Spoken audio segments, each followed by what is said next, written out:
First of all இவரு எசுக்கு பசங்க கேட்பாருப்பா இவரு. ஜீவா சார், எலெக்ஷன் வரப்போகுது. எலெக்ஷனோட டைட்டில் வேறு. நீங்கள் வேறு விஜய் சார் அண்ணன் அண்ணன்வீங்க. தம்பி தலைமையில் ஏதாவது ஐடியா இருக்கா? ஏதாவது பிளான் பண்ணி வச்சிங்களா? நீங்கள் அடுத்த டீசர் பாருங்க, அதுக்கு பதில் வச்சிருக்கிறேன் நான் அதுக்கு. ஏன்னா அவர் கூட படம் பண்ண போகிறேன்ட்டு சொல்லிட்டு அப்பா சொல்லியிருந்தாங்க. ஸோ அதுக்காக தான். ஆமாம், நடிக்க வந்தால் நிச்சயமாக நாங்கள் ரெடியாக இருப்போம். But let's see what happens. Super குட்டில் கிட்டத்தட்ட 100 படம் எடுத்திருக்கோம். நீங்கள் கூட நிறைய படம் பண்ணியிருக்கீங்க. உங்கள் படத்துக்குலாம் எந்த படத்துக்குமே சென்சாரில் பிரச்சனையே இல்லை. இந்த படத்துக்கு கூட சொன்னீங்க ஒரு டைலாக் வந்து கிளியர் ஆகிடுச்சு. நான் தானே சென்சாரோட பிராண்ட் அம்பாசிடர்னே. ஜிப்சின்னு ஒரு படம் நடித்தேனே. ஜிப்சியில் 48 கட்டுனேன். லாஸ்ட்டாக எனக்கு தான் நான் ஃபஸ்ட்டு செஞ்சாங்க. என்னண்ணா இப்படி கேட்டீங்க? 48 கட்டினேன். படம் பிளாக் அண்ட் ஒயிட்லலாம் ஓடிச்சுனேன். ஸோ அப்போ கரெக்டாக சென்சார் முடிஞ்சு கஷ்டம். அதெல்லாம் தாண்டி உள்ளே வரோம் கொரோனா வைரஸ். 2 சீயும் எங்களுக்கு ரொம்ப கஷ்டமாக இருக்குதுண்ணே. சார், நீங்கள் கோவப்படம், சிவாமணத்து செக்ஸி படத்துலலாம் ரொமான்ஸ் வந்து எவ்வளோ நல்லா பண்ணுவீங்கன்னு எல்லாருக்கும் தெரியும். இந்த படத்தில் ஹீரோயினே கிடையாதாமே. இதெல்லாம் ஒரு 70 வயசு 80 வயசில் பண்ணக்கூடிய கேரக்டராச்சே. எப்படி இதில் பண்ணீங்க? அது நீங்களே நான் கிளைமேக்ஸில் ஒரு ட்விஸ்ட் வச்சுருக்கிறேண்ணே. அது வந்து ஆக்சுவலி படம் வந்து நெரேட்டிவே என்னோடய வீட்டிலேருந்து தான் ஆரம்பிக்கும். ஸோ அதுலேருந்து அப்படியே கிளைமேக்ஸில் வந்து பார்த்துட்டிங்கன்னா ஒரு சர்ப்ரைஸ் ஒன்று இருக்குது. ஸோ கட்ட பிரம்மச்சாரிகள் மாதிரிலாம் நடிக்கலைண்ணா. 70 வயசு மாதிரிலாம் நடிக்கலைண்ணா. எனக்கும் நாங்களும் வந்து ஒரு 90s கிட் மாதிரி கல்யாணமே ஆகாம கஷ்டப்படுற மாதிரி தான் இந்த படத்தில் நடிச்சிருக்கிறோம். அதில் படத்தில் கூட கேட்போம், என்னப்பா அவனுக்கு கல்யாணம்லாம் பண்ணலையா அப்படி. இது ஆக்சுவலி எதுக்கு அந்த பண்ணியிருக்காருன்னா, பார்ட் 2 மாதிரி ஏதாவது எடுக்கிற மாதிரி இருந்துச்சுன்னா அங்கேருந்து வேறு மாதிரி கண்டினியூ ஆகிற மாதிரி இருக்கும்னு நினைக்கிறேன். படத்தில் ஒரு டைலாக் வருது. ஒரு மாதத்துக்கு முன்னாடி அது வந்து ஒரு ட்ரெண்டிங் ட்ரோல் பண்ணியிருந்தாங்க. அந்த டைலாக் பேசும்போது உங்களுக்கு என்ன தோணுச்சு? ஸ்க்ரீனில் பார்க்கும்போது என்ன தோணுச்சு? ஆக்சுவலி பேசும்போது கொஞ்சம் தெரியாமல் தான் பேசிட்டேன். அதுக்கப்புறம் ஸ்க்ரீனில் வந்தோன்னே நிறைய பேர் ஃபோன் பண்ணி என்ன சார் இப்படி பேசிட்டீங்க, என்ன சார் இப்படி பேசிட்டீங்கன்னு நிறைய பேர் கேட்டாங்க. நான் சொன்னேன், படத்தில் சுச்சுவேஷன் அந்த மாதிரி அமைஞ்சிருக்குங்க. ஸோ அந்த மாதிரி அந்த கரெக்டான அமைஞ்சிடுச்சு. அது வரும்போது எனக்கு கொஞ்சம் நல்லா தேட்டரில் வந்து அது கொஞ்சம் என்டர்டெய்னிங்காக இருக்கும். ஒருவேளை அந்த டைலாக்கை எடுக்க சொன்னால் இந்த குழு எடுப்பாங்களா, இல்லை வந்து அப்ரோச் பண்ணுவீங்களா? நான் சென்சாரே கிடச்சிடுச்சுண்ணே நமக்கு. இல்லைண்ணே, சென்சார் கிடச்சது ஓகே. இப்போ என்ன தெரியல. இல்லை எடுக்க சொல்ல மாட்டேன் நான். எல்லாத்தையும் இப்போ எல்லோரும் பார்த்துட்டாங்க படத்தை. வேண்டியப்பட்ட ஆள் பார்த்துட்டாங்க படத்தை. இல்லை, ஃபஸ்ட்டு நான் உங்களுக்கு ஒரு வாழ்த்து சொல்லிடுறேன். சொல்லுங்கய்யா. ஏன்னா ஒரு ஹீரோ வந்து சக நடிகர் கீழே துணை நடிகரில் பார்த்தா கூட ஓகே அப்படின்னு இருப்பாங்க. ஆனால் அவங்களையும் மேடை ஏற்றி நீங்கள் அழகு பார்த்ததுக்கு எனக்கு ரொம்ப சந்தோஷமாக இருந்தது. இது நாங்கள் வந்து கிரிக்கெட் பிளேயர்ஸுங்க. ஸோ அதனால் ஒரு 11 பேரோடு இல்லை 16 பேரோடு தான் போவோம். ஸோ ஒரு ஸ்போர்ட்டி ஆட்டிடியூட் தான் இன்றைக்கி. ஸோ உங்களுக்கு வந்து வர படங்களில் முதல்ல வந்து படத்துடைய பேரை தமிழில் இருக்கிறத இங்கிலீஷில் மாற்றினதில் உங்களுக்கு தான் மிகப்பெரிய ஹிட்டு அடிச்சுது. SMS அப்படின்ட்டு ஸ்டார்ட் பண்ணீங்க. அதே போல் இதுலேயும் TTT எடுத்துகிட்டு வந்திருக்காங்க. ஸோ இந்த கான்செப்ட் உங்கள் தலைமையில் வந்ததா? இல்லை, இது வந்து பியூராக வந்து முத்து அவரோட இதுதான். இப்போ ஏன்னா கொஞ்சம் கட்சி பேர் எல்லாமே கொஞ்சம் இந்த மாதிரி 3 எழுத்தில் இருக்குல்ல. ஸோ அந்த மாதிரி இது கொஞ்சம் இந்த சம்மந்தப்பட்ட ஒரு படம். இந்த படத்தில் நான் வந்து ஒரு ஊராட்சி தலைவராக நடிக்கிறேன். ஸோ அதில் வந்து சரி ஊர் பக்கம்லாம் போனீங்கன்னா இந்த மாதிரி ஷார்ட் ஃபார்ம்ஸில் தானே கூப்பிடுவாங்க. ஸோ அந்த பேஸ் பண்ணி தான் எடுத்தாங்க. அது இல்லாமல் இன்டர்நெட்டில் டைப் பண்ணுறதுக்கு ஈஸியாக இருக்கும். TTT அப்படின்னு நடித்தா உடனே அது வந்துடுது. So SMS TTT. இப்போ அடுத்த படம் கூட ஜாலியாக இருந்த ஒருத்தன். ஸோ அந்த ஒரு இதில் தான் நாங்கள் வந்து பண்ணியிருந்தோம். தமிழமே சார், நன்றி. இப்போ பேசும்பொழுது நீங்கள் சொன்னீங்க எங்களுக்கு வந்து சென்சார் சர்டிஃபிகேட் எல்லாம் கொடுத்துட்டாங்க, சர்டிஃபிகேட்லாம் கொடுத்துட்டாங்கன்னு சொன்னீங்க. ஜனநாயகத்துக்கு கொடுக்கலன்றதுனால நீங்கள் சொன்னீங்களா? அப்பா, அது எப்பேற்பட்ட படம். உலகம் முழுக்க எதிர்பார்த்துட்டு இருக்கக்கூடிய தம்பி தான் மேடை சொல்லிட்டாங்களே. ஸோ எல்லாருமே அது வந்தால் அது எல்லாருக்குமே பொங்கல் தான் இல்லையா? அது மட்டும் இல்லை, இவ்வளோ பெரிய தமிழ் இண்டஸ்ட்ரியினுடைய வியாபாரத்தை மிகப்பெரிய அகலப்படுத்தினதில் ரஜினி சாருக்கு, கமல் சாருக்கு, அதுக்கு அடுத்த தலைமுறையில் விஜய் சாருக்கு ஒரு பெரிய பங்கு இருக்குது இல்லையா? இவ்வளோ பெரிய கலெக்ஷன். ஸோ அந்த படம் முடங்கி இருக்கிறதன் மூலமாக எல்லாருமே சினிமாவை காதலிக்கக்கூடிய அத்தனை பேருமே அதை கவலைப்படதான் செய்வாங்க, யாரும் இல்லையா? நம்மளே கவலைப்படுகிற பொழுது அந்த படத்தில் சம்மந்தப்பட்ட டெக்னீஷியன்ஸு, அதோட சம்மந்தப்பட்ட தம்பி வினோத் டைரக்டர் ஃபீல் பண்ணுவாங்க. ஸோ அது வந்து படம் ரிலீஸ் பண்ணக்கூடாதுன்னு சொல்லல, கொஞ்சம் தாழ்த்தி வருது, அவ்வளோதான். பட் அதை அக்செப்ட் பண்ணக்கூடிய அளவுக்கு தான் எல்லாருக்குமே மெச்சூரிட்டி இருக்குது. ஆமாம், ஜனங்களின் நாயகன் அந்த படம் வருகிற பொழுது எல்லோரும் கொண்டாடுவாங்க, அவ்வளோதானே. இது ஜீவா சார் வந்து மெயின் போர்ஷனாக நடிக்கிறாரு. ஆனால் டைட்டிலில் உங்கள் பேர் தான் வச்சுருக்காங்க. அதை பற்றி என்ன நினைக்கிறீங்க? எப்படி அப்பா எல்லாருக்கும் மூளையில் இருக்கும், தம்பி உனக்கு நடுவில் இருக்குப்பா. அது இல்லை இது ஒரு நிகழ்வுக்காக நாங்கள் துபாயில் போயிட்டு இருந்தோம். தம்பி முத்துக்குமார், ஹீரோ சார், நாங்களாம் வருகிற பொழுது 2-3 டைட்டில் அங்கே பேசப்பட்டது. தம்பி நிதிஷ் இயக்குனர் எல்லாம் சேர்ந்து. அப்போ என்னதான் மலையாளியாக இருந்தாலும் தமிழில் எந்த பர்டிகுலர் வேர்டு இந்த ரீச் ஆகும் அப்படின்ற பொழுது நீங்களே சொன்னீங்களே, தம்பி ஒரு ஃபார்மேட் போட்டிருக்காரு எஸ்எம்எஸ் அப்படின்றது. ஸோ எனது பார்வை ஒரு ரசிகனாக 5-6 வைக்கிற பொழுது ஒரு ஓட்டெடுப்பு நடத்தினார் இந்த படத்தினுடைய தயாரிப்பாளர் கண் ரவி சார். ஓட்டெடுப்பு நடத்துகிற பொழுது இன்னும் காலத்தை தள்ளி போட்டுக்கிட்டே இருக்காங்க. படைப்பு ரெடி ஆயிடுச்சு. குழந்தை பெற்று 2 வருஷம் ஆச்சு, குழந்தை பேர் வைக்கலடான்னு சொன்ன மாதிரி படைப்பு ரெடி ஆயிடுச்சு. டைட்டிலுக்கு ஒரு விவாதம் ஒரு நள்ளிரவில் நடந்தது. வருகிற பொழுது ஒரு 4 பேர் சேர்ந்து இந்த பர்டிகுலர் டைட்டிலுக்கு ஓட்டு போட்டதுனால அப்படி ஓகே பண்ணப்பட்டது தான். ஸோ ட்ரிபிள் டி தான். அங்கே தம்பி எங்கிட்ட தள்ளி விட்டுருங்க, ட்ரிபிள் டி எஸ்எம்எஸ் அது மாதிரி. நீங்கள் பேசிகிட்டு இருக்க ஒரு விஷயம் சொன்னீங்க, இங்கே நிறைய யூடியூபர்ஸ் இருக்காங்க, அவங்க நிறைய ஃபாலோவர்ஸ் இருக்குது அப்படின்ட்டு. ஆனால் ஒரு சீனியர் ஆர்டிஸ்ட் சில மாதங்களுக்கு முன்பு பேசியிருந்தாங்க, நடிகை வடிவகரசு. அவங்க என்ன சொல்லியிருந்தாங்கன்னா, இந்த யூடியூப்பில் இருக்கிற ஃபாலோவர்ஸு, இந்த மாதிரி இன்ஸ்டாவில் ஃபாலோவர்ஸ்லாம் வச்சுட்டு ஆர்டிஸ்ட்லாம் எடுக்கிறாங்க, பட் அவங்களாம் நடிக்க தெரிய மாட்டேங்குது, இதனால் ப்ரொடக்ஷன் காஸ்ட் வேஸ்ட்டாக போகுது அப்படின்னு சொல்லியிருந்தாங்க. ஸோ உங்கள் 2 பேர் கருத்து முரண்பாடாக இருக்குது, இதை பற்றி நீங்கள் நினைக்கிறீங்க? அதான் அவங்கெல்லாம் எக்ஸ்பீரியன்ஸ் ஆர்டிஸ்ட்னா அவங்க சொல்கிறவங்க. ஸோ அவங்களுக்கு வந்து அவ்வளோ படங்கள் நடிச்சிருக்கிறாங்க. இப்போது நாங்கள் வந்து பார்த்துட்டிங்கன்னா எந்த ஒரு துறையில் போனாலும் ஒரு பேசிக் ப்ராக்டிஸ் ஒன்று இருக்கும். ஒரு ஒத்திகை ஒன்று பார்ப்பாங்க. ஸோ என்னதான் நம்ம டான்ஸ் ரிஹர்சல் பண்ணியிருந்தாலும் சரி, என்னதான் நம்ம வந்து ஒரு டான்ஸ் ஆட போனாலும் சரி, ஒரு ஃபைட் பண்ண சொன்னாலும் எல்லாத்துக்கும் ஒரு ப்ராப்பர் முறையான ஒரு ரிஹர்சல் இருக்குது. ஸோ இந்த படத்தில் வந்து எல்லாருமே அவங்க வந்து அந்த கேரக்டருக்கு என்ன தேவைப்படுதோ அதுக்கேற்ற மாதிரி ஒரு ரிஹர்சல் பண்ணி உண்மையிலே அவங்களும் அவ்வளோ பர்ஃபெக்டாக ஒர்க் பண்ணி எல்லாமே ஒரே டேக்கில் முடிச்சிருக்கிறாங்க. ஸோ எனி ப்ராக்டிஸ் பண்ணி எந்த ஒரு விஷயம் பண்ணாலுமே அது வந்து நமக்கு ப்ரொடியூசருக்கு எந்த விதத்துலையுமே அது இதாக இருக்காது. அது அவங்களுக்கு வந்து ஹெல்ப்ஃபுல்லாக தான் இருந்தாங்க எங்களுக்கு. சார், இதில் 4 எழுத்தாளர்கள் பேர் போட்டிருக்கீங்கள, இந்த கதை 4 பேர் சேர்ந்து எழுதுனது அவர் தனித்தனியாக? ஆமாம் சார். அது வந்து ஃபஸ்ட்டு ஃபஸ்ட்டு சஞ்சய் ஜோசப் அவர் ரூம் போட்டு 45 நாள் இருந்தார். ஒவ்வொரு நாளும் ஒவ்வொரு சீன் அமுச்சிக்கிட்டே இருப்பார். அண்ட் இது இப்போ மலையாளம் இண்டஸ்ட்ரியில் அந்த ஒரு இது இருக்குல்லண்ணே. இப்போ சாதாரண ஒன்லி தமிழ் இண்டஸ்ட்ரியில் தான் கதை, திரைக்கதை, வசனம், டைரக்ஷன், எடிட்டிங் என்னென்ன.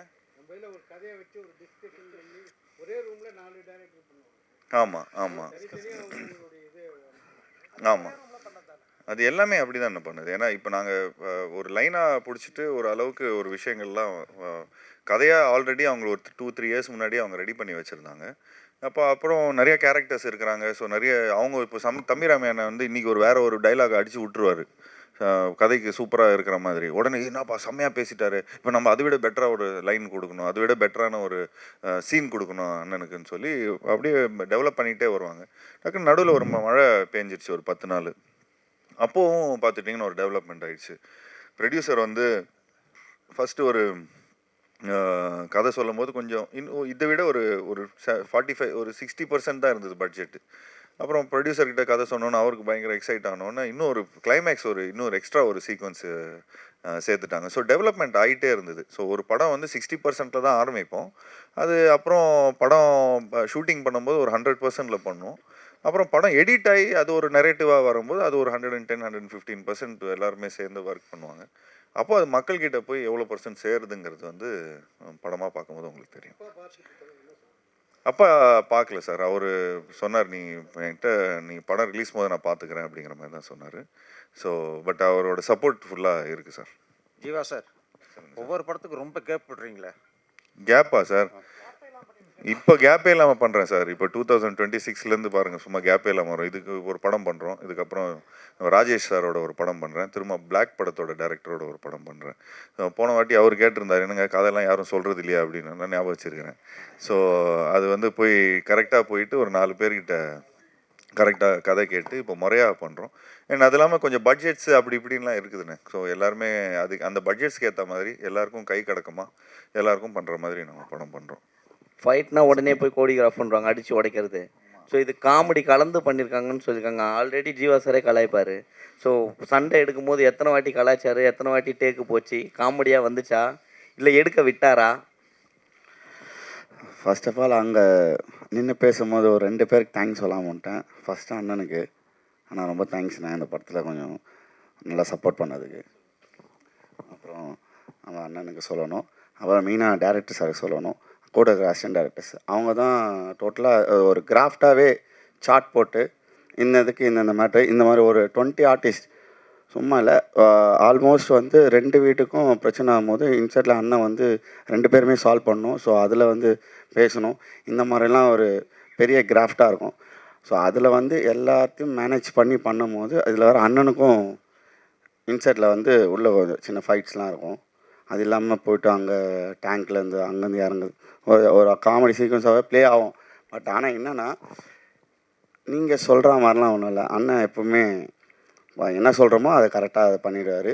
ஸோ இன்கேஸ் இது இல்லாமல் இது இன்னும் பெட்டராக பண்ணலாம் அப்படின்னு சொல்லிட்டு எஃபெக்ட் போட்டு தான் பண்ணுவார். ஸோ அந்த மாதிரிலாம் நடக்கும். ஆக்சுவலி என்னென்னா அவங்ககிட்ட கேட்ட ஒரே ஒரு ரிக்வெஸ்ட் என்னென்னா, கொஞ்சம் ரோப்பு கீப்பெல்லாம் வச்சு பயங்கரமாக பண்ணியிருந்தாங்க. கொஞ்சம் சின்ன பசங்கள்லாம் பார்க்குறாங்க, கொஞ்சம் ஃபிசிக்ஸ்லாம் படிக்கிறாங்க. எட்டி வச்சா வேறு பக்கம் போகக்கூடாது, கரெக்டான ஃபிசிக்ஸில் போய் கீழே விழணும். அந்த அந்த இதெல்லாம் கொஞ்சம் கரெக்டாக சொன்னேன். அது மட்டும்தான் கொஞ்சம் அவர்கிட்ட சொல்லி கலாய்ச்சேன்னா. ஏன்னா ஒரு ஷாட் ஒன்று பார்த்தேன், ஒன்று அடித்தா சும்மா கீழே தான் போய் விழணும், ஆனால் அவன் கூரைக்கு மேலே போய் விழுறாரு. நான் சொன்னேன், அண்ணே இங்கே இது கொஞ்சம் இதெல்லாம் கொஞ்சம் ஓவராக இருக்கும், பசங்க கலாய்ச்சிருவானுங்க. பசங்க கலாய்க்கிறதோட அது வேலை இல்லாமல் மீம் வேறு போட்டு அது வேற வந்து பயங்கரமாக கண்டென்ட் வச்சு சம்பாதிக்கிறானுங்க. ஸோ அதனால் கொஞ்சம் பார்த்து கொஞ்சம் ஃபிசிக்ஸ்லாம் என் பையனே கலாய்ப்பான். What is this daddy, what is this, இதை ஃபிசிக்ஸே தெரியாது, ஃபெயிலா நீ அப்படின்லாம் கேட்பான் என் பையன். ஸோ அதனால் அந்த மாதிரி கொஞ்சம் எதுவும் சம்பவம் பண்ணிடாதீங்க. ஸோ பட் அதுக்கப்புறம் பர்ஃபெக்டாக தான் இருந்தது. நீங்கள் டேரக்டரும் விட மாட்டார் அவர். Jivaji, this is purely as a producer உங்ககிட்ட. We know you, உங்க அப்பா வந்து he is an exceptional producer. அதாவது ரொம்ப சக்ஸஸ்ஃபுல்லாக வந்து ஒரு பிராண்ட் எஸ்டாப்ளிஷ் பண்ணி அதை வந்து அதன் மூலமாக பல குவாலிட்டி ஃபிலிம்ஸ் கொடுத்துருக்காங்க. இப்போ ரீசெண்ட் டைம்ஸில் the complaint that we are hearing is that small films are finding it increasingly difficult அப்படிங்கிறாங்க. ஏன்னா the OTTs have stopped lending a helping hand அப்படிங்கிறது. You understand the problem I'm referring to. அப்படி இருக்கும்பொழுது நீங்கள் இந்த படத்துக்கு ப்ரொடியூசராகவும் வேலை பார்த்துருக்கீங்கன்னும் பொழுது what is your take on the issue? Do you think the environment is conducive for small films or certain things need to be addressed? If so, what are they? I think the first best thing what we have to understand to make small films or big films is like we have to learn from Malayalam industry, because as a team they all come. எல்லாருமே டீமாக வந்து இப்போ for example இங்கே இருக்கிற ஒரு மலையாள இண்டஸ்ட்ரியிலேருந்து வராங்கன்னா ஒரு ஆக்டராகவும் இருக்கிறாங்க, ஒரு சினிமாட்டோகிராஃபரும் இருக்கிறாங்க, எடிட்டராகவும் இருக்கிறாங்க, ரைட்டராகவும் இருக்கிறாங்க, டைரக்டராகவும் இருக்கிறாங்க. ஸோ ஃபார் எக்ஸாம்பிள் மஞ்சுமெல் பாய்ஸில் நடித்தவங்க எல்லாருமே பார்த்தீங்கன்னா டைரக்டர் ஒரு எடிட்டர் ஒரு ரைட்டர். ஸோ ஐ ஃபீல் இன்னும் இந்த மாதிரி கூட்டமைப்பில் எல்லாருமே கொஞ்சம் கான்ட்ரிபியூட் பண்ணால், இப்போ நான் ஒன்லி ஆக்டிங் தான் பண்ணுவேன், I don't want to two anything else அப்படிங்கிற மாதிரி இருந்தால் இதாகிடும். பிகாஸ் இன்றைக்கி வந்து you need multiple skill set to be in film industry. Because கர்நாடகாவில் கூட நம்ம சூ ஃபேமிலி, அப்புறம் அந்த ரிஷப் ஷெட்டி, அவங்க எல்லாருமே பார்த்துட்டிங்கன்னா தொடர்ந்து ஒரு கூட்டமைப்பில் ஓகே நீ இந்த ஜானரில் பண்ணுறியா, நான் இந்த ஜானரில் பண்ணுறேன். I feel we have to form a community then forming தேர்.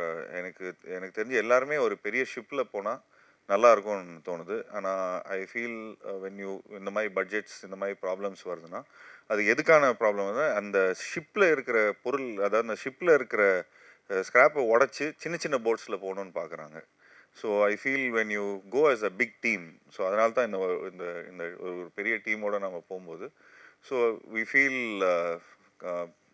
எல்லாரோட கோஆப்ரேஷன் இருந்தால் ஒரு என்ன படமாக இருந்தாலும் சரி 45 டேஸ்க்கு மேலே ஒரு படம் எடுத்தால் அது ஏதோ ஒரு விதத்தில் ஒரு லாஸ் வரும்.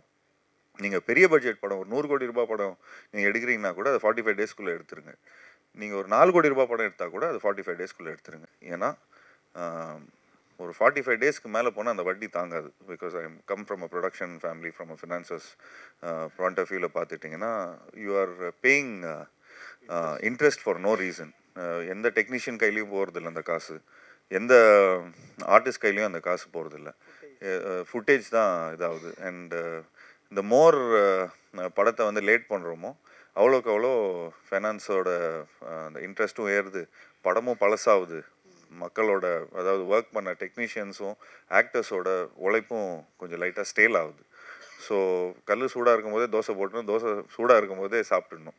ஸோ அந்த மாதிரி கொஞ்சம் எனக்கு தெரிஞ்சு I would request all the producers to set a, இப்போ இங்கே ஃபர்ஸ்ட் லுக் கொடுக்கும்போதே படத்தோட ரிலீஸ் மந்த் அட்லீஸ்ட் கொடுங்க, டேட் வேண்டாம், அட்லீஸ்ட் ரிலீஸ் மந்த் கொடுத்தீங்கன்னா மற்ற பீப்புள் அதுக்கேற்ற மாதிரி இது பண்ணுவாங்க. ஜென்யூன்லி நான் தெலுங்கு படம் வந்து சமீபத்தில் ஒரு படம் டைரக்ட் பண்ணியிருந்தாங்க. அது சும்மா ஒரு கெஸ்ட் அப்பியரன்ஸாக போய் ஜஸ்ட் சரஸ்வதியில் போய் சும்மா ஒரு கெஸ்ட் அப்பியரன்ஸாக நடிச்சிருந்தேன். அப்போது அங்கே போய் பார்க்கும்போது ஒரு 15-16 ஹீரோ இருக்கிறாங்க. ஆளுக்கு 300 தேட்டர் வச்சுருக்கிறாங்க. இது முடிச்சா அவங்க வராங்க, அது முடிச்சா அது வராங்க. ஸோ ஒரு ஹெல்த்தி காம்படிட்டிவ்னஸ் இருக்குது. பட் இந்த ரிவர்ஸ் மார்க்கெட்டிங் இல்லை அங்கே.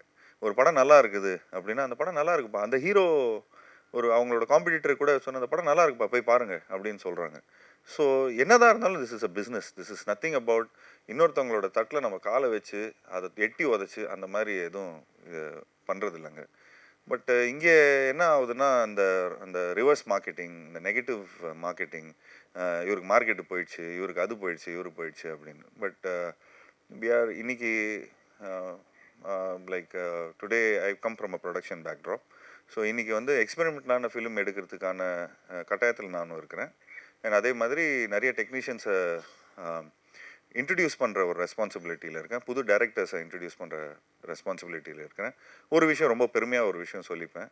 எனக்கு தெரிஞ்சு நான் தான் இருக்கிறதுலே நான் 45 ஃபிலிம்ஸில் எனக்கு தெரிஞ்சு ஒரு 35 நியூ டைரக்டர்ஸோ I don't know, I might be wrong. So ஒரு I think more than 10 to 15 directors, புது டைரக்டர்ஸை நான் என்னோட ஆக்டிங்கில் நான் இது பண்ணியிருக்கேன். So I tend go behind மார்க்கெட்டில் இருக்கிற டைரக்டரோ மார்க்கெட்டில் இருக்கிற ப்ரொடியூசரோ அவங்க பின்னாடி நான் என்றைக்குமே போனதில்லை. நான் யார் பின்னாடி போயிருக்கிறேனோ, யார் ஒரு ஃப்ரெஷ்ஷாக ஒரு புது ஸ்கிரிப்டு, ஒரு புது டைரக்டர், அவங்கக்கிட்ட ஒரு ட்ரீம் இருக்கும். அந்த ட்ரீமை I try to travel in this dream. And இன்னைக்கு after so many years of acting and so many films, even இன்றைக்கி நானும் கொஞ்சம் இன்வால்வ் ஆகணும்னு பார்த்துட்ருக்கிறேன். So I want my involvement as a team. சாதாரணமாக சொல்லுவாங்கப்பா ஹீரோ இன்வால்வ் ஆகிறாருப்பா, இந்த வாட்டி அஃபிஷியலாக I want to get involve. And ஏன் இந்த ஃபஸ்ட்டு இந்த தலைவர் தம்பி தலைமையில்னா பேசிக்லி என் தலைமையில் இந்த ஒரு விஷயம் பண்ணணும். அது ஹிட் ஆகட்டும் ஃப்ளாப் ஆகட்டும், ஹிட் ஆனால் நிச்சயமாக டீமுக்கு கொடுப்பேன், ஃப்ளாப் ஆனால் அதை நான் எடுத்துப்பேன். ஸோ அந்த தைரியம் எங்ககிட்ட இருக்குது, அந்த நிலையில் இருக்குது. So we come from a production background. We know how to make it up for it also. Lipinji, congratulations on your film. Inga right here in front. Yes, sir. Thank you, sir. Usually Malayalam films வந்து have very good writers and scripting process வந்து ரொம்ப ஸ்ட்ராங்காகவும் இருக்கும் அவங்களது. இந்த படத்துக்கு inspiration எங்கேருந்து வந்துச்சு, இதனுடைய ஸ்கிரிப்ட் எப்படி ஆரம்பிச்சிச்சு, how many drafts did you guys go through, and அது மலையாளத்தில் பண்ணப்பட்டதா தமிழில் பண்ணப்பட்டதா அண்ட் கன்வர்ஷன் ஆச்சா? ஆக்சுவலி இது ஒரு ட்ரூ இன்சிடென்ட். ஜஸ்ட் ஒரு தின் லைன் தான் நாங்கள் கேட்டிருந்தோம். ஐ மீன் நான் ரைட்டர் கிடையாது, ரைட்டர்ஸ் வந்து கேரளா ரைட்டர்ஸ் தான். ஸோ அந்த லைனை வச்சு அவங்க நியர்லி ஒரு 3-4 இயர்ஸ் பேக்கே அதை டெவலப் பண்ண ஆரம்பிச்சு ஒரு மலையாளத்தில் பவுண்ட் பண்ணி வச்சுருந்தாங்க. தென் சர்டன் சுச்சுவேஷனால் மலையாளத்தில் பண்ண முடியல அவங்களுக்கு. அண்ட் டேரக்டரும் வேறு படத்தில் ஃபேலிமி பண்ணார். ஆக்சுவலி ஃபஸ்ட் படமாக இது பண்ணுறதா இருந்துச்சு. தென் ஒர்க் அவுட் ஆகாமல் ஃபேலிமி பண்ணி தென் அட் எ பாயிண்ட் ஒரு ஸ்பேஸ் இருந்துச்சு. ஆக்சுவலி அவர் மம்பட்டி சார் படம் கமிட் ஆகிருக்காரு இப்போ. But this was a true incident that happen. No it's not like that. ஒரு தின் லைன் மட்டும்தான் இன்சிடென்ட். அதுக்கப்புறம் தே டெவலப்ட் இட் கம்ப்ளீட்டாக. ரைட்டர்ஸ் உட்காந்து டெவலப் பண்ணி ஃபிக்ஷன் தான் ஆக்சுவலி. அந்த ஒரு லைன் மட்டும் அவங்களுக்கு தாட்டை வந்துச்சு. அந்த தாட்டை எடுத்துக்கிட்டு தென் தே டெவலப்ட் இட். தென் அதை தமிழில் மாற்றணும். Thank you so much and signing off, Akshata Das.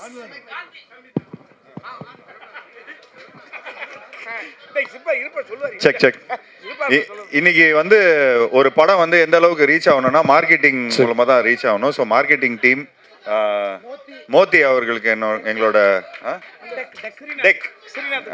மோத்தி அவர்களுக்கு எங்களோட நன்றியை தெரிவிச்சுக்கிறேன். இந்த நான் சொல்லிடுறேண்ணே, இந்த ஃபங்க்ஷன் ரொம்ப பியூட்டிஃபுல்லாக நடத்தி கொடுத்ததுக்கு.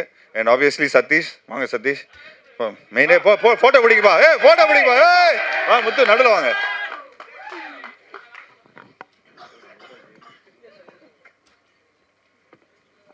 சதீஷ் இன்னும் மேலும் நிறைய படங்கள் பண்ணணும். என்னோட 100வது படம் நீங்கள் நிச்சயமாக பண்ணணும். ஸோ வர அடுத்த 3 படங்கள் இவர் தான் சூப்பராக பண்ணுறாரு. ஸோ நல்லா கவனிக்க சொல்லுங்கள். So take care Satish. Thank you so much. வேறு யார்கிட்ட சொல்லுமா ப்ரோ? நீங்கள் சொல்லுங்கள் ஐயா. நேற்று நைட் தான் நாங்கள் பிளான் பண்ணோம். டக்குன்னு tech team, ad and team 2 டீமும் ஃபுல் சப்போர்ட்டு, எல்லா அரேஞ்ச்மெண்ட்ஸும் பண்ணிட்டாங்க. Thank you so much triple T team and also அவர் மார்க்கெட்டிங் டீம். சடனாக ரிலீஸ்னோ நாங்கள் ரெடி, நீங்கள் வாங்க பார்த்துக்கலாம் அப்படின்ட்டாங்க. And thank you press and media. எங்களுக்கு ஒரு துணியா என்றைக்குமே சப்போர்ட்டிவாக இருக்கிறீங்க. So thank you so much, thanks a lot, thank you.